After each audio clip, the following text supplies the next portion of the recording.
साथियों, सफर अनुभूतियों का कार्यक्रम में आपका अभिनंदन है, स्वागत है। लीजिए, फिर हाजिर हूँ आपके समक्ष अपने लघु कथा संग्रह अभिनंदन से एक और लाजवाब कहानी लेकर। कहानी का शीर्षक है भूख। कहानी इस प्रकार है। रात के 11:30 बजे थे। बाजार के चौक पर अकेले लाला छबीलदास हलवाई की दुकान खुली थी। उसी की मध्यम रोशनी सड़क पर पड़ रही थी। बाहर दूध के झूठे सकोरों का ढेर लगा था। लाला जी भी गद्दी से उठकर अंदर तख्त पर जा बैठे और बड़ी मुस्तैदी से दिन भर की कमाई गिनने लगे। भट्टी के पास रामू बर्तन साफ कर रहा था और छोटू दुकान का सामान समेट रहा था। तभी छोटू लाला जी के पास कढ़ाई में कढ़ा हुआ दूध तुम्बी में डालकर रख गया, जिसे लाला जी गटागट पी गए। नोटों की गड्डियां बनाने में लगे रहे, साथ ही बही खाता भी करते जा रहे थे।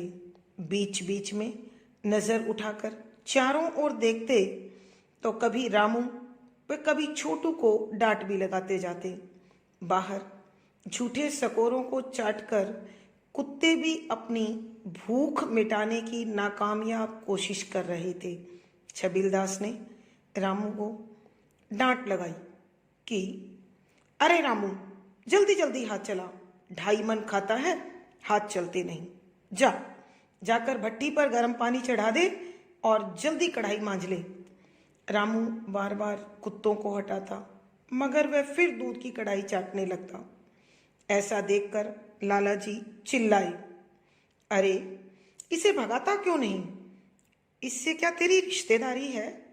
रामू, हटाता तो हूँ मालिक, ये भूखा है, हटता ही नहीं। लाला जी ने छोटू से कहा, अरे छोटू, इस कुत्ते पर गर्म पानी डाल दे। छोटू, नहीं मालिक, पानी बहुत गर्म है, यह जल जाएगा, मैं इसे दूर तक भगा आता हूँ। छबीलदास, तू तो है ही कामचोर, अब इसे भगाने के बहाने इधर उधर जाकर बैठ जाएगा।